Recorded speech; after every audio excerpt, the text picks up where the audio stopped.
Bonjour à tous, bienvenue sur Business 24 Africa. Vous suivez Santé 24, votre émission de santé sur Business 24 qui vous est servie tous les jeudis en 15. Dans cette émission, nous parlons de questions de santé qui vous intéressent certainement.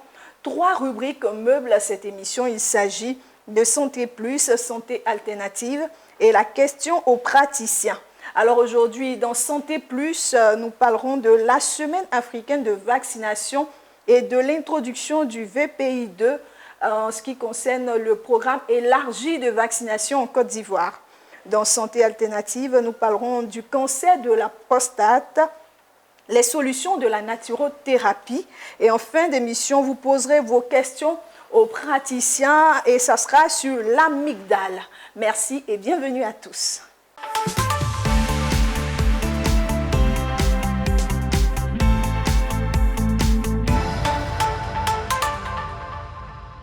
Alors, vous suivez Santé 24 sur Business 24 Africa. Notre premier invité pour la première rubrique de cette émission est installé. Nous allons pour Santé Plus. Et dans Santé Plus, aujourd'hui, nous parlons de la Semaine africaine de vaccination et l'introduction du VPI2. Nous en parlons avec le professeur Aka Lepri Bernardin. Il est épidémiologiste, expert en vaccinologie, maître de conférences agrégé en santé publique, option épidémiologie à l'université Félix Houphouët-Boigny d'Abidjan, chef de service surveillance à la direction de coordination et du programme élargi de vaccination de Côte d'Ivoire. Bonjour professeur. Bonjour madame. Bienvenue sur notre plateau. Merci. Alors professeur, pouvez-vous nous présenter déjà le programme élargi de vaccination? Merci madame. Je commence par dire merci à Business 24 de me recevoir sur ce plateau. Alors, le programme élargi de vaccination est un programme prioritaire du ministère de la Santé, de l'Hygiène publique et de la couverture maladie universelle. Il est donc chargé d'assurer la protection des populations les plus vulnérables contre les maladies épidémiques par la vaccination. Alors, quelles sont les missions du programme élargi de vaccination? Alors, donc, la mission du programme, c'est d'assurer la vaccination des populations les plus vulnérables de sorte à éliminer certaines maladies, à faire en sorte qu'on n'ait pas certaines épidémies, de sorte à faire en sorte qu'il n'y ait pas à éradiquer aussi certaines maladies. Quand vous parlez de population cible, on en reviendra pour que vous puissiez nous définir ces différentes populations cibles. Mais déjà, quel est le calendrier vaccinal actuel? Ou bien si vous voulez déjà, on passe sur les différentes populations cibles. Avant de venir sur le calendrier vaccinal, quelles sont les différentes populations cibles? Alors, nous avons les enfants de 0 à 23 mois. Nous avons les femmes enceintes, les jeunes filles qui ont 9 ans, et depuis la vaccination contre la Covid, les enfants de 12 à 17 ans. Ok. Alors, quel est le calendrier vaccinal? Alors, il y a un calendrier pour chaque cible, je suppose. Exact. Donc, le calendrier vaccinal pour tous les enfants, donc de 0 à 23 mois, c'est 6 contacts. Le premier à la naissance, avec 3 antigènes, la hépatite B, le vaccin, le BCG et le VPO0. À 6 semaines, c'est-à-dire à 1 mois et demi, l'enfant va avoir le pentavalent, le vaccin contre le PCV, le vaccin contre le rotavirus, le vaccin contre la polio et le vaccin polio inactivé. À 10 semaines, donc à 2 mois et demi, il va reprendre le vaccin contre le pentavalent, la deuxième dose, le vaccin contre la polio orale, la deuxième dose, le vaccin contre le PCV, deuxième dose, et il va prendre le vaccin contre le rota, deuxième dose. Ensuite, à 14 semaines, donc à 3 mois et demi, il va prendre donc le vaccin contre le pentavalent, donc la troisième dose, le vaccin contre la polio orale, troisième dose, le vaccin contre le PCV, troisième dose, le vaccin contre le polio inactivé, deuxième dose, donc je disais à 14 semaines. À 9 mois, cet enfant-là va prendre 3 vaccins, le vaccin contre la rougeole et la rubéole, contre la fièvre jaune et contre la méningite à méningocoque A. Enfin, à 15 mois, les enfants vont donc bénéficier du vaccin d'une dose supplémentaire du vaccin contre la rougeole et la rubéole. Ça, c'est pour l'ensemble des enfants de 0 à 23 mois. Ok. Pour les jeunes filles, il y a donc le vaccin contre le cancer du col de l'utérus qui est fait à 9 ans, donc avec 2 contacts, 2 doses pour le moment. Et puis enfin, vous connaissez bien la cible pour les enfants de 12 à 17 ans pour la polio et pour la Covid, c'est 2 doses, c'est 6 mois grosso modo. Bien sûr, à côté de cela, nous avons les femmes enceintes qui, à leur premier contact, vont recevoir une première dose, 1 mois après une seconde dose, 6 mois après la deuxième dose, une troisième dose, et 1 an après une quatrième dose, et 5 ans après une cinquième dose du vaccin contre la diphtérie et le tétanos. Ah, c'est les femmes enceintes. C'est pour les femmes enceintes. Donc, même après avoir accouché, elles doivent suivre toujours ce calendrier vaccinal. Elles devraient suivre pour prendre les 5 doses de vaccin, de sorte à être protégées toute leur vie contre le tétanos. Après l'accouchement, c'est 2 ans après l'accouchement qu'elles doivent prendre. Non, c'est exactement tenant compte de la dose, de la période à laquelle elles ont eu leur dose, elles vont aiguillonner. Donc, au premier contact, elles prennent une première dose. 1 mois après, elles doivent prendre une deuxième dose. Et 6 mois après la deuxième dose, elles doivent prendre la troisième dose. Et donc, plus tard, 1 année après la troisième dose, elles devraient prendre la quatrième dose et enfin prendre la dernière dose, la cinquième dose, donc 1 année après. Donc, ça peut se poursuivre après. Voilà. Bien souvent, on voit bien que... Mais est-ce que les femmes enceintes dans cette période-là suivent? Parce que je me perds un peu quand même au fait.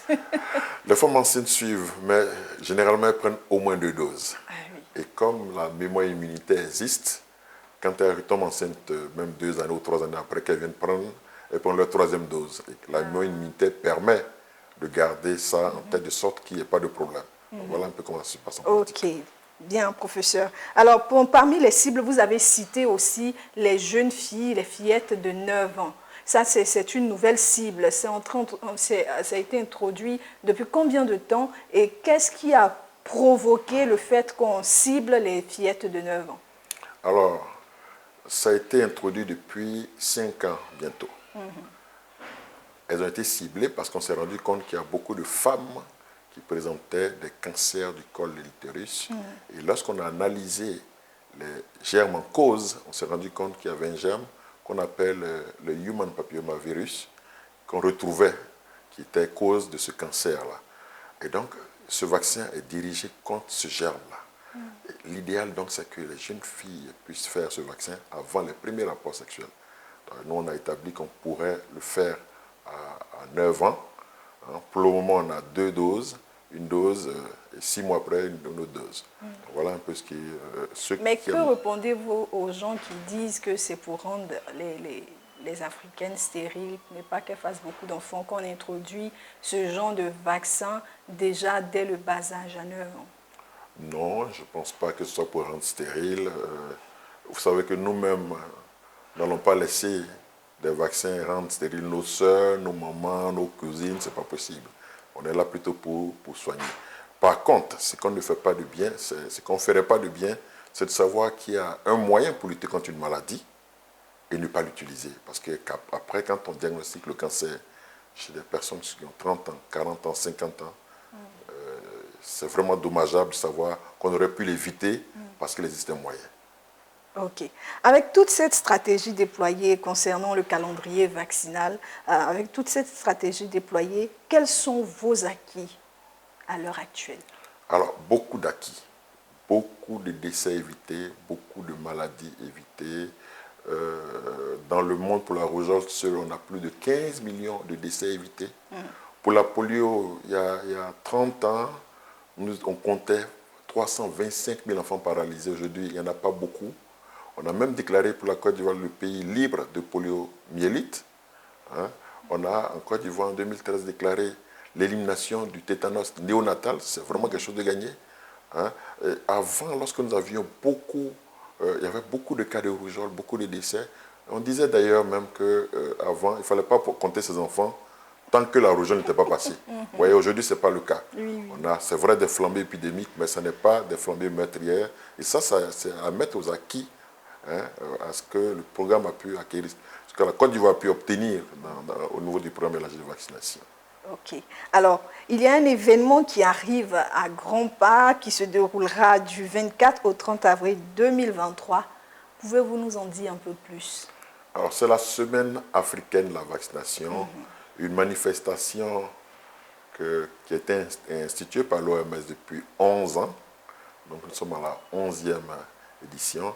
Et chaque année, à la dernière semaine du mois d'avril, nous avons donc la semaine africaine de la vaccination qui permet en fait de regarder les performances, de faire en sorte que tout le monde s'implique dans la vaccination dans l'ensemble des pays. Alors, c'est une semaine africaine, donc ça veut dire que c'est fait en liaison avec les autres pays, c'est synchronisé. Ok. Et c'est même synchronisé avec les autres régions de l'OMS. C'est mondial. C'est mondial. Le Ce qu'on même est jour, la la semaine même mondiale période. de la vaccination. Donc, une période est déterminée pour parler de la vaccination, pour impliquer la population et toutes les parties prenantes dans la vaccination.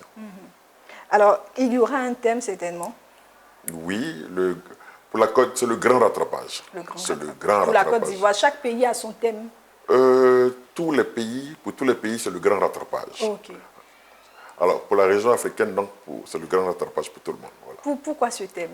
Alors, parce que vous êtes sans savoir qu'en 2019, nous avons connu une pandémie, 2019-2020. En 2020, nous avons tous observé la fermeture des centres de santé avec une réduction de l'offre de vaccination. Et donc, il y a eu moins d'enfants vaccinés. Beaucoup d'enfants n'ont pas été vaccinés durant la pandémie à Covid. C'est vrai qu'en 2021, il y a eu des frémissements. On a tenté de reprendre les choses, mais depuis lors, beaucoup d'enfants n'ont pas été vaccinés. Et on a remarqué une résurgence d'un certain nombre de maladies.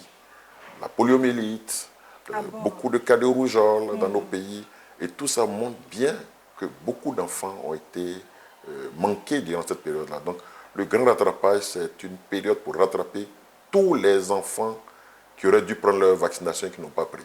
Et ça va se faire quand en Côte d'Ivoire, le grand rattrapage du 24 au 30 avril. Ça se fait comment pour rattraper tout ça? Est-ce qu'ils ont déjà été recensés? Ceux qui n'ont pas pu faire, les enfants qui n'ont pas, pendant cette période de Covid, eu leur dose de vaccin, on les a recensés. Où est-ce qu'ils sont et comment on compte rattraper? Alors, plusieurs axes pour rattraper. Le premier élément, pour rattraper, il faut savoir qui n'a pas reçu sa dose. Oui. Donc, de ce côté-là, il y a beaucoup de communication à faire en communauté. Donc, les agents de santé communautaire vont passer dans les quartiers pour vérifier le statut vaccinal des enfants, pour identifier tous les enfants qui n'ont pas un bon statut vaccinal. Tous ceux qui ont besoin de prendre des doses seront identifiés et les équipes passeront. On invitera ces personnes-là donc à aller dans le point de vaccination. Donc, premier élément, faire en sorte d'améliorer la génération de la demande, faire en sorte que chaque enfant, chaque parent réclame la vaccination pour son fils pour être sûr que son fils est protégé. Deuxième axe, c'est de faire en sorte que les services de vaccination soient démultipliés. Donc, rapprocher les services de vaccination de la population.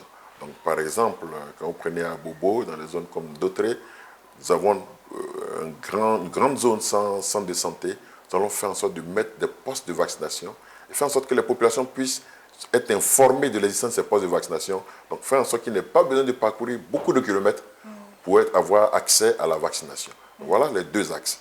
À côté de cela, nous comptons sur l'ensemble des parties prenantes. La société civile, les collectivités décentralisées. Tout le monde devra aider à l'identification et au rattrapage de ces enfants-là. Donc, le chef du village, le chef du quartier devrait pouvoir s'assurer que les sujets sous sa coupole ont été correctement vaccinés, ont un bon statut vaccinal, parce qu'un seul enfant non vacciné, et on peut exposer l'ensemble Et des tout enfants. ça, le recensement des enfants qui n'ont pas été vaccinés, les sensibiliser à aller vers les zones de vaccination, tout ça, ça se fera dans la semaine africaine de vaccination, ou bien ça a déjà commencé, la campagne a déjà commencé, et c'est pendant la semaine de vaccination qu'on va effectivement vacciner les enfants. Alors, c'est quelque chose qu'on fait d'habitude. Donc, ça a déjà commencé, mais on va intensifier cette stratégie. Pendant la période, on va l'intensifier et même après, on va le faire. Okay. L'idéal, c'est de faire tout pour que les parents comprennent bien qu'il faut faire vacciner les enfants et profitent pour faire en sorte que les enfants soient bien vaccinés. Ok, ça rassure qu'après même la semaine africaine de vaccination, qu'on continue à introduire la dose auprès des enfants. Voilà. Alors, docteur, professeur, pas professeur, on continue dans notre échange. De quel nouveau vaccin s'agit-il? Alors, donc, la semaine africaine de la vaccination en Côte d'Ivoire, c'est bien sûr ce dont on vient de parler, le grand rattrapage, mais c'est à côté de cela aussi l'introduction d'un nouveau vaccin. Qui, en réalité, c'est un vaccin qu'on a déjà dans notre vaccination de routine. Donc, nous allons introduire une deuxième dose du vaccin polio inactivé dans la vaccination de routine.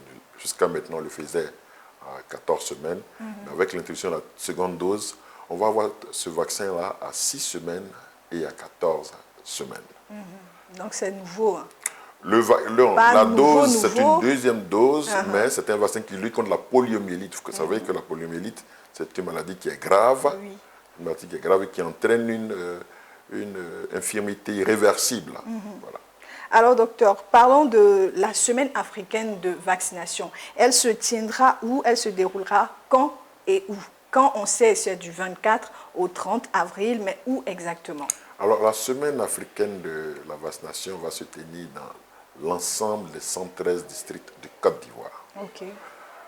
Le lancement officiel va se tenir dans le district sanitaire d'Abobo-Est, à Boboté, sur la place Nyando, donc le 24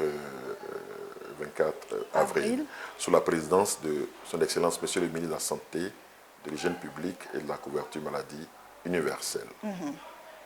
Alors, docteur, on va vers... professeur, pardon, j'ai l'habitude de recevoir des docteurs ici. Je reçois très rarement des professeurs, donc excusez-moi. Alors, professeur, on va vers la fin de notre échange. Quelles sont les cibles concernées par la seconde dose? C'est toujours la même cible que celle habituelle, au fait? C'est les enfants de 0 à 23 mois, mais cette dose est administrée à 14 semaines. Donc, pour la polio, pour la première dose du vaccin polio, pour la polio, il y a deux types de vaccins. Il y a le vaccin polio oral, ce qu'on utilise dans tout ce qui est JNV polio, et puis il y a le vaccin polio inactivé, qui lui est injectable, donc lui n'est pas oral. Ce vaccin polio inactivé va être administré à 6 et à 14 semaines aux enfants. Donc, première dose à 6 semaines, deuxième dose à 14 semaines de vie. Alors, docteur, nous sommes à la fin de notre échange. Là, je vous permets de parler directement à nos téléspectateurs pour lancer un dernier mot à tous ceux qui nous suivent. Merci, madame. Alors, je voulais donc exhorter toute la population à vacciner, à faire vacciner les enfants et à se faire vacciner. Il a été démontré que la vaccination est un excellent outil de lutte contre la maladie, contre les maladies évitables par la vaccination. Donc, vaccinons encore et vaccinons toujours. Vaccinons parce que l'État a pris toutes ces dispositions pour mettre à la disposition de la population l'ensemble des vaccins. Et c'est gratuit. Donc, il serait dommage qu'on ne puisse pas utiliser un excellent outil de lutte contre la maladie alors que cela est disponible. Donc, nous comptons sur les parents, sur les mamans, sur les papas, sur les oncles, sur les chefs du village, les chefs de communauté pour s'assurer que nos enfants qui sont l'avenir du pays pour demain, sont bien vaccinés, donc seront en bonne santé pour pouvoir diriger notre pays. Merci beaucoup, professeur Akalepri Bernardin Niquez. Vous êtes épidémiologiste, je reprends.